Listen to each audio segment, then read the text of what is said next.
రోజుల క్రితం RMP PMP ఆత్మగౌరవ సభ కార్యక్రమంలో ఆర్ఎంపీ పీఎంపీలకు శిక్షణ ఇచ్చేలా ప్రయత్నిస్తామని ప్రొఫెసర్ కోదండరాం మాజీ మంత్రి హరీష్ రావు మాట్లాడటం సరికాదని కామారెడ్డి ఇండియన్ మెడికల్ అసోసియేషన్ శాఖ తెలిపింది. కామారెడ్డి జిల్లా కేంద్రంలోని ఐఎంఏ భవనంలో మీడియా సమావేశం నిర్వహించారు. ఈ సందర్భంగా వైద్యులు మాట్లాడుతూ 8 సంవత్సరాల పాటు చదువుకొని శిక్షణ పొంది తాము వైద్యులుగా కొనసాగుతున్నామని 3 నెలల్లో ఆర్ఎంపీ పీఎంపీలకు శిక్షణ ఇచ్చి ఎలాంటి సర్టిఫికేట్ ఇస్తారని ప్రశ్నించారు. ఎన్ఎంసీ 34 యాక్ట్ ప్రకారం రిజిస్ట్రేషన్ చేసుకున్నాకే ప్రాక్టీస్ చేసుకోవాలని, ఎన్ఎంసీ 54 యాక్ట్ ప్రకారం తనిఖీలు చేసి చట్టవిరుద్ధంగా ఉంటే అరెస్ట్ చేయాల్సి ఉంటుందన్నారు. ఇలా ఎలాంటి శిక్షణ లేకుండా రిజిస్ట్రేషన్ లేకుండా గ్రామాల్లో వైద్యులుగా కొనసాగుతామంటే నాయకులు వారికి ఎలా సపోర్ట్ చేస్తారని ప్రశ్నించారు. ఇలాంటి వ్యాఖ్యలు ప్రజల్లోకి తప్పుడు సంకేతాలు తీసుకెళ్తాయని వైద్య ఆరోగ్య శాఖ మాజీ మంత్రిగా చేసిన హరీష్ రావు ఆర్ఎంపీ పీఎంపీల వైపు మాట్లాడటం సరికాదన్నారు. వైద్యులంటే మీకెందుకు వివక్ష, తాము లేకుండా బిడ్డలం కాదా అని నిలదీశారు. ఆర్ఎంపీ అనే పదమే వాడటానికి వీల్లేదని, వాళ్ళు ఎక్కడ రిజిస్ట్రేషన్ చేసుకున్నారో, పీఎంపీ అయినా వారికి ఉన్న గుర్తింపు ఏదైనా ఉందా అని ప్రశ్నించారు. గ్రామాల్లో వారికి ఫస్ట్ ఎయిడ్ చేయడానికి మాత్రమే అవకాశం ఉందని, అంతకు మించి చేయడానికి లేదని, కానీ గ్రామాల్లో ఇంజెక్షన్స్, స్టెరాయిడ్స్, యాంటీబయాటిక్ మందులు ఇస్తున్నారని, ఇల్లీగల్ అబార్షన్లు కూడా చేస్తున్నారన్నారు. ఇలాంటి వాటిని నాయకులు సమర్థిస్తారన్నారు. ఆర్ఎంపీ పీఎంపీలపై తమకు ఎలాంటి ద్వేషం లేదని, శిక్షణ ఇవ్వాలంటే తామే ఇస్తామని, మేము చెప్పిన విధంగా వాళ్ళు ఉంటారని చెప్పాలన్నారు. ఆర్ఎంపీ పీఎంపీలను రాజకీయాల కోసం పావులుగా వాడుకుంటున్నారని, ఇది వాళ్ళు గుర్తించాలని సూచించారు. ఈ సమావేశంలో ఐఎంఈ ప్రధాన కార్యదర్శి డాక్టర్ అరవింద్, సభ్యులు పుట్ట మల్లికార్జున్, రమేష్ బాబు, చంద్రశేఖర్, ఉమారెడ్డి, నవీన్, జమాల్, రమేష్ కోబాయ్, రవికిరణ్, గిరెడ్డి, రవీందర్ రెడ్డి పాల్గొన్నారు. సంగారెడ్డి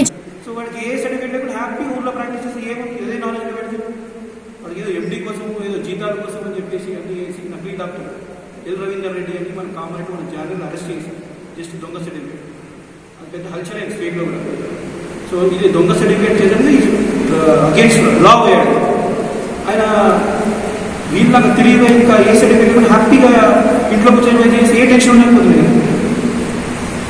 సో నన్ను ఆయన అనొచ్చు కదా, నన్ను ఎందుకు అరెస్ట్ చేస్తున్నారు, వాళ్ళని ఎందుకు అరెస్ట్ చేస్తున్నారు, వాళ్ళు ఏం చేసేది ఒకటే కదా, నేను చేసిన తప్పు ఏంటి అంటే దొంగ నకిలీ సర్టిఫికేట్, వాళ్ళకి ఏ సర్టిఫికేట్ లేకుండా చేసుకుంటారు. మరి అదే సో లాస్ ఏదైనా తన పని చేసుకుంటారు. రిపీట్ ఎన్ఎంసీ 34 ఇల్లీగల్ అబార్షన్స్ ఎన్నో కోపలు జరుగుతున్నాయి.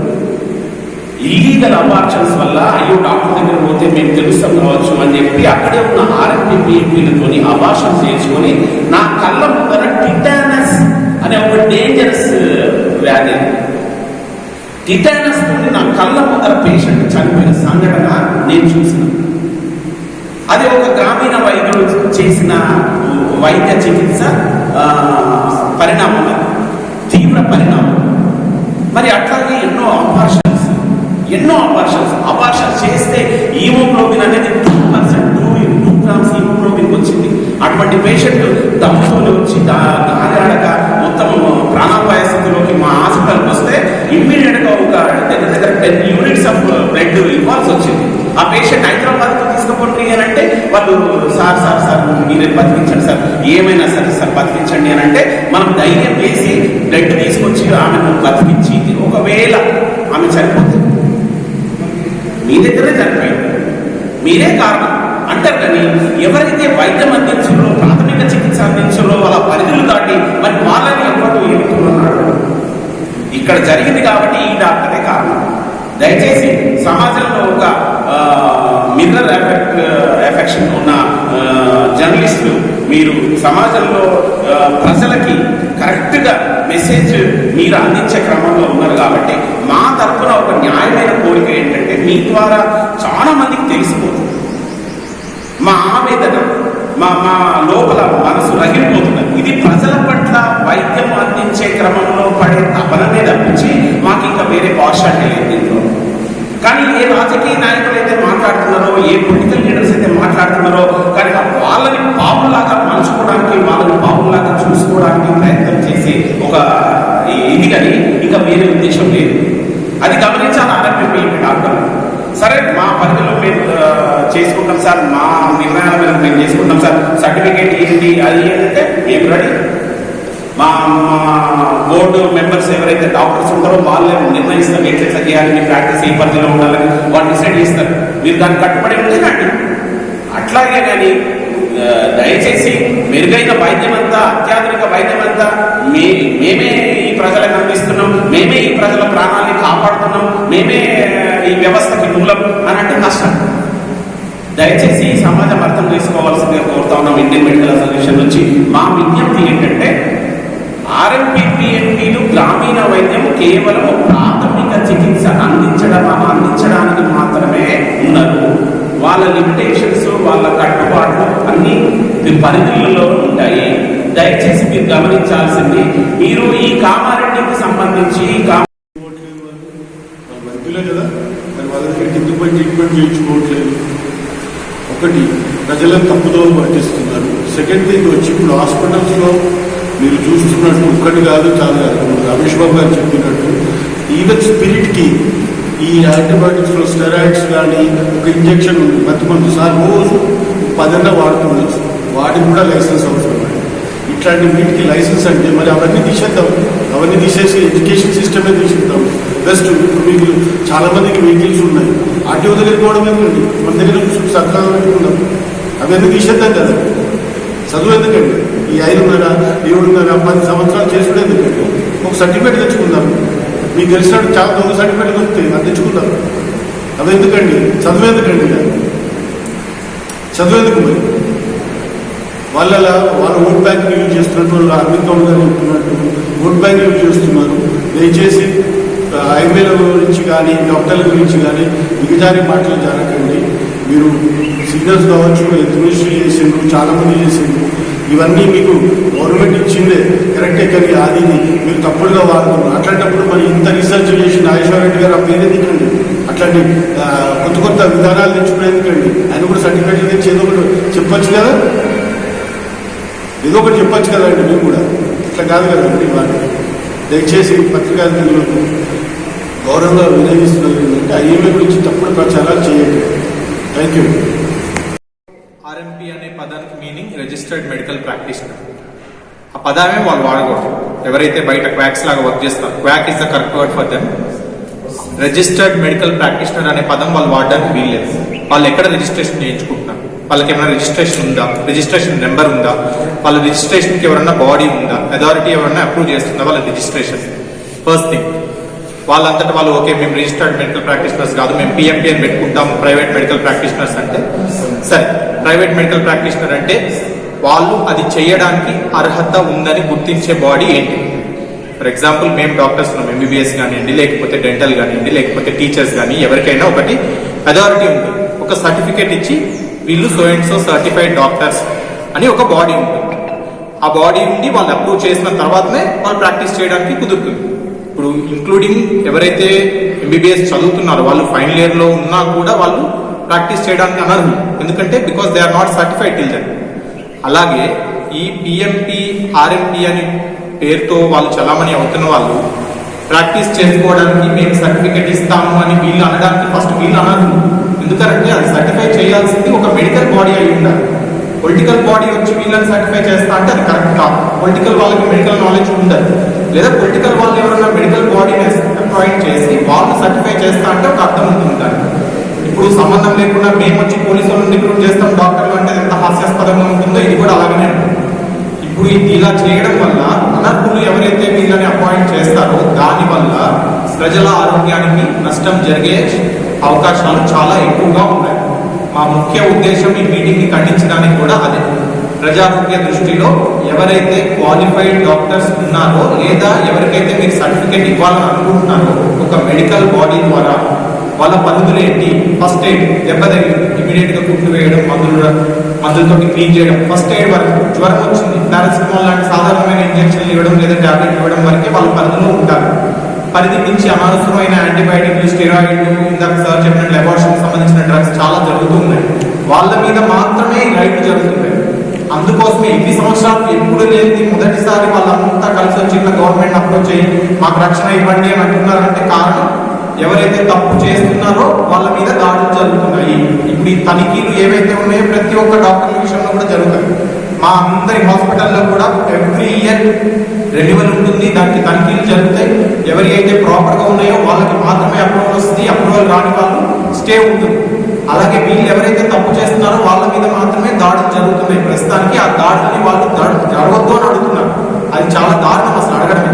వాళ్ళు తప్పు చేస్తున్నారు, వాళ్ళ కొమ్ము ఖాయమని చెప్పి ప్రభుత్వాన్ని అడుగుతున్నారు. దానికి మేమందరం అగేన్స్ట్ గా ఉన్నామని ఖండిస్తున్నామని తెలియజేస్తున్నాం. Thank you. మీడియా మిత్రులకు గుడ్ మార్నింగ్. సో ఈరోజు అందరికీ తెలిసిన విషయం ఇది.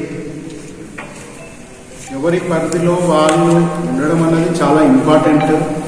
ఈ మధ్యలో చాలామంది ఎంబీబీఎస్ అయ్యి వచ్చిన వాళ్ళు చాలామంది ఉన్నారు. సో మంచి సేవ చేస్తానికి కానీ ఉన్నారు వాళ్ళు కూడా. సో అట్లాంటి వాళ్ళ దగ్గరికి వెళ్ళి ట్రీట్మెంట్ తీసుకోవడంలో చాలా మెరుగైన ఇదవుతారు పేషెంట్స్ కూడా. సో వాళ్ళ దగ్గరికి వెళ్ళి తీసుకోవాలి. ఫస్ట్ ఎయిడ్ క్లినిక్స్ అంటే ఓన్లీ లిమిటెడ్ దీనికోసమే ఉన్నారు వాళ్ళు. సో ఆ లిమిటెడ్ దీన్ని వాళ్ళు యూటిలైజ్ చేసుకొని ఫర్దర్గా ఏమన్నా కేసు చాలా కాంప్లికేటెడ్గా అయ్యేంత వరకు చూడకముందే వాళ్ళు రెఫర్ చేసి ఇదర్ ఎంబీబీఎస్ వాళ్ళకి కానీ, ఎండీ వాళ్ళకి కానీ, డిఎం వాళ్ళకి కానీ రెఫర్ చేస్తే అప్పుడు ప్రజలకు కూడా మెరుగైన సేవ దొరుకుతుంది. సో ఇట్లాంటి హై లెవెల్ ఉన్న వాళ్ళు కోదండరామ్ గారు కానీ, హరీష్ రావు గారు కానీ, ఇంతకుముందు హెల్త్ డిపార్ట్మెంట్లో పనిచేసిన వాళ్ళు ఇట్లాంటి స్టేట్మెంట్స్ ఇవ్వడం అన్నది మంచి సూచన పబ్లిక్లో వెళ్ళదు. సో అందుకోసమని మేము ఈరోజు ఇక్కడ కండెమ్ చేస్తున్నాము. Thank you. ఏ డిగ్రీ లేదు, ఎలా ప్రాక్టీస్ చేస్తారు? ఇప్పుడు ఏమైనా రిజిస్ట్రేషన్ లేకుండా వచ్చి ఇప్పుడు డాక్టర్ కావాలంటే ఎంబీలో రిజిస్ట్రేషన్ తీసుకొని, హాస్పిటల్ లైసెన్స్ తీసుకొని, ట్రేడ్ లైసెన్స్ తీసుకొని, ఇన్ని పొల్యూషన్ లైసెన్స్ తీసుకొని స్టార్ట్ చేయాలి. ఇన్ని వచ్చి సరిగ్గా లేకపోతే మాకే రెన్యువల్ ఇవ్వరు. అలాంటిది మాకు రెన్యువల్ రావడానికి ఇన్ని కష్టాలు అయితే ఏ లైసెన్స్ దగ్గర వచ్చి చేసుకుంటే 3 months కోర్స్ ఇచ్చి ఇక్కడ ప్రాక్టీస్ చేసుకోండి. వాళ్ళు 3 months తీసుకుంటే ఫస్ట్ ఎయిడ్ ట్రీట్మెంట్స్ యాంటీబయాటిక్స్ రాస్తున్నారు, స్టెరాయిడ్స్ రాస్తున్నారు, గ్లూకోజ్ రాస్తున్నారు. కానీ ఎందుకు రాస్తున్నారు వాళ్ళకి తెలుసా? What is the mechanism action of సెఫ్ ట్రయాల్స్ అని తెలుసా? What is the mechanical action of steroids తెలుసా? ఇక్కడ వాళ్ళు కష్టపడి రాస్తున్నారు. వాళ్ళు ఎక్కడో నేర్చుకుంటారు, అడ్డిగుడ్డిగా రాస్తున్నారు. మా ఉద్దేశం వాళ్ళని ఎవరినో హాని చేయడం, మమ్మల్ని వాళ్ళ ఆదిని మమ్మల్ని తొందరంటున్నారు, ఇది అంటున్నారు అని చెప్పి కొందరు ఫీల్ అవుతుంది. ఎవరి డాక్టర్లు ఊర్లో వస్తే మేము బాగా సేవ చేస్తున్నాం కదా అంటే ఎవరు? అది ప్రభుత్వ వైఫల్యం. అక్కడ చూసుకోవాల్సిన బాధ్యత ఎవరి? ప్రభుత్వం. అది అక్కడ డాక్టర్ లేరు కదా అని మంచి ఉద్యోగాలు ఇచ్చి వాళ్ళకి మంచి ఫెసిలిటీ ఇస్తే డాక్టర్లు ఎందుకు రాదు? ఇప్పుడు అందరూ సెకండ్ వాళ్ళ పిల్లలు చదువు అని చెప్పి మీరు ఆలోచించుకోవాలి. వాళ్ళ పిల్లలు చదువు ఊళ్ళో బిగి పెట్టి చదివించుకోవాలి, కామెంట్కి తీసుకెళ్ళాలి. అలా డాక్టర్ కూడా మంచి వాళ్ళు కూడా భవిష్యత్తు పొందడానికి కోరుకుంటారు. ఇప్పుడు గవర్నమెంట్ ఊళ్ళో ఎందుకు పోతున్నారు డాక్టర్? వాడు పోయి వాళ్ళకి రిజర్వేషన్ వాళ్ళు ఇస్తున్నట్టు వాళ్ళు పీజీ ఎగ్జామ్స్ రాస్తలేరా? డాక్టర్ ఊళ్ళోకి వెళ్తారు. అలాంటి ఇన్సెంటివ్స్ ఇవ్వండి. ఇప్పుడు మహారాష్ట్ర గవర్నమెంట్ ఊళ్ళలో పనిచేసే డాక్టర్కి క్రెడిట్ అవర్స్ ఇస్తున్నారు. ఆ క్రెడిట్ అవర్స్ ఏంటి అంటే డాక్టర్లు ఎడ్యుకేట్ చేయడానికి ఎవ్రీ ఇయర్ 6 to 8 hours రెన్యూవల్కి ఉపయోగపడుతుంది. సో అలాంటి ఇన్సెంటివ్స్ ఇచ్చి డాక్టర్లు ఊళ్ళలో పనిచేస్తే మీకు ఇన్ని క్రెడిట్ అవర్స్ ఇస్తామని చెప్పి ఇంకా ఎక్కువ జీతం ఇస్తామని చెప్పి డాక్టర్లు ఎందుకు రాదు? ఇప్పుడు ఎందరో సీట్స్ పెంచారు గవర్నమెంట్, అది పెంచుకోవాల్సిన విషయం. సో ఆ సీట్స్ రేపు మీటింగ్లో అంటున్నారు, అసలు మీరు ఇక్కడ ప్రాక్టీస్ చేస్తే మాకు తీసుకురావాల్సిన అవసరం ఏముంది, ఇది ఉండవలసిన అవసరం మొత్తం ఈ వ్యవస్థనే పోతుంది. ఇప్పుడు 100 మంది వేల డాక్టర్లు వస్తున్నారు. సో మీరు లాంగ్ రన్లో మీది ఎక్కువ ఉండదు వేస్ట్. నేను మా తెలంగాణ ప్రజల వాళ్ళు కూడా విన్నపించుకుంటున్నాను ఏంటి అంటే, దయచేసి మీ హస్బెండ్స్ కానీ ఎవరు కానీ మీ పిల్లలు కానీ ప్రొఫెషన్ తీసుకున్నది ఇన్సెక్యూర్, రేపు లైఫ్ లాంగ్ ఉండదు. ఇలాంటి అరెస్ట్ జరుగుతూనే ఉంటాయి. సో ఇట్లాంటి ఇన్సెక్యూర్ ప్రొఫెషన్ పోవడం వల్ల మీకు ఏమొస్తుంది? సో మీ పిల్లల్ని ఆరోగ్యం చేయాలనుకుంటారా, మీరు డాక్టర్ చేయాలనుకుంటారా? సో సెక్యూర్ ప్రొఫెషన్ ఏంటి?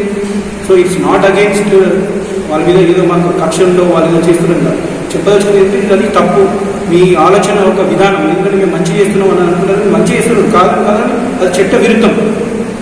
ఓన్లీ ఆ సర్టిఫికేట్స్తో ఉంటామంటే లైఫ్లో ఉంటేనే మనకు ఎప్పుడైనా ఇబ్బంది. ఇప్పుడు మాకి డాక్టర్స్ మీద దాడులు మీరు వింటున్నారు, దయచేసి వినండి. మన గ్రామ వైద్యం మీరు ఏదో ఉంటున్నారు, ఇక్కడ డాక్టర్లపైన ఎన్నో గొడవలు, ఎన్నో కొట్లాడు. సరిగ్గా పీపుల్ ఎక్స్పెక్టేషన్ వేరు. మీరు ఆ సగంతో మితి మీరు నాలుగుకొని మీరు చేసినట్టు ఎప్పుడైనా మీకు ఇష్యూస్ అవుతాయి. ఇప్పుడు నాకు ఏమైనా హెడ్ ఏదైనా ప్రాబ్లం ఉంటుందంటే నాకు గీరెడ్డి రవీంద్ర రెడ్డి సార్ దగ్గర ఉంటుంది. ఏమన్నా ఇష్యూస్ కండకు సంబంధించిందంటే సురేష్ సార్ దగ్గర ఉంటుంది. అది నేను చూడను కదా, నా పరిమితి నేను పిల్లల డాక్టర్ ఏంటో నేను చేయగలను. అన్నీ నేను చూస్తాను, అబార్షన్ నేను చేస్తాను, అన్నీ చేస్తాను ఎలా? సో ఇలా గవర్నమెంట్లో సర్టిఫికేట్స్ ఇచ్చి ఏదో మంచి చేద్దాం ప్రజలకు, అది wrong miss direction. So I request Ramesh Babu sir.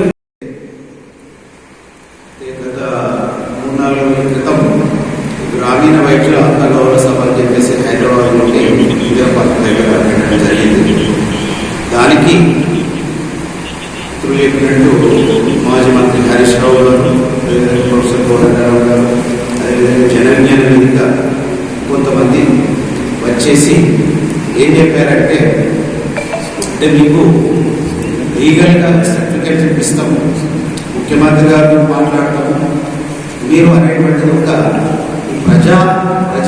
ప్రజా ఆరోగ్యానికి ఒక హాని కలిగించేటువంటి కామెంట్స్ చేయడం జరిగింది. కాబట్టి ఈరోజు ఐఎంఏ తరఫున తీవ్రంగా ఖండిస్తున్నాం. ఎందుకంటే ఒక ప్రాక్టీస్ చేయాలంటే ఒక డాక్టర్ కనీసం ఒక 30 సంవత్సరాలు వెచ్చించాల్సి ఉంటుంది. ఆ తర్వాత ప్రాక్టీస్ చేయాలంటే కనీసం ఒక 50 నుంచి 60 డిపార్ట్మెంట్ నుంచి లైసెన్స్ తీసుకోవాల్సి ఉంటుంది. అదేవిధంగా ఇన్ని ఉన్నా ఏ పొరపాటు జరిగినా ఏది జరిగినా వీళ్ళ మీద నిఘా వ్యవస్థ ఉంటుంది. డిమెడియో కావచ్చు, విజిలెన్స్ కావచ్చు, పోలీస్ అన్ని రకాల ఎవరైనా ఈరోజు కూడా క్వాలిఫైడ్ నర్సింగ్ హోమ్స్ మీద హాస్పిటల్ వాళ్ళు కూడా దే ఆర్ రెడీ. ఏ హాస్పిటల్ మీద కూడా దాడులంటే కూడా తనిఖీలు. నేను చెప్పేది ఏంటంటే ఎవరైనటువంటి మన పరిధిలో మనము ఈరోజు మంచిది. సరే, ప్రభుత్వం ఏదో ఫస్ట్ ఎయిడ్ క్లినిక్స్ అని చెప్పేసి వాళ్ళకి ఇచ్చింది, ఆ లిమిట్లో ఉన్నది. అది దాటినట్టయితే ఇంతకుముందు చెప్పినట్టు అబార్షన్ డ్రగ్స్ కావచ్చు, అదేవిధంగా షెడ్యూల్ డ్రగ్స్ అంటే యాంటీబయాటిక్స్ విచ్చలవిడిగా వాడడం వల్ల రోగ నిరోధక శక్తి అనేటువంటి తగ్గిపోతున్నది. ఇది మా ముఖ్య ఉద్దేశం ఏంటంటే ప్రజలను కాపాడుకోవాలనేటువంటి ఉద్దేశంతో మరొకసారి ఈ విధంగా రిపీట్ చేయకూడదని, ఇదే జరిగితే మరి రాష్ట్ర వ్యాప్తంగా ముఖ్యంగా మెడికల్ కాలేజీలో ఆల్రెడీ డిస్కషన్ మొదలైంది ఏ విధంగా ముందుకు వెళ్దామని. సో ఆ ఉద్యమం అనేది తీవ్ర రూపం దాల్చకముందే స్టేట్ కమిటీ ఐఎంఏ మీద వరకు లోకల్నే కండెమ్ చేసడం జరుగుతున్నది. కాబట్టి ఈ విషయాన్ని ప్రజలకు ఒక మిస్ఇన్ఫర్మేషన్ అనేది తొలగించడం కోసమనే ఇది పెట్టడం జరుగుతున్నది, గమనించగలను. Thank you.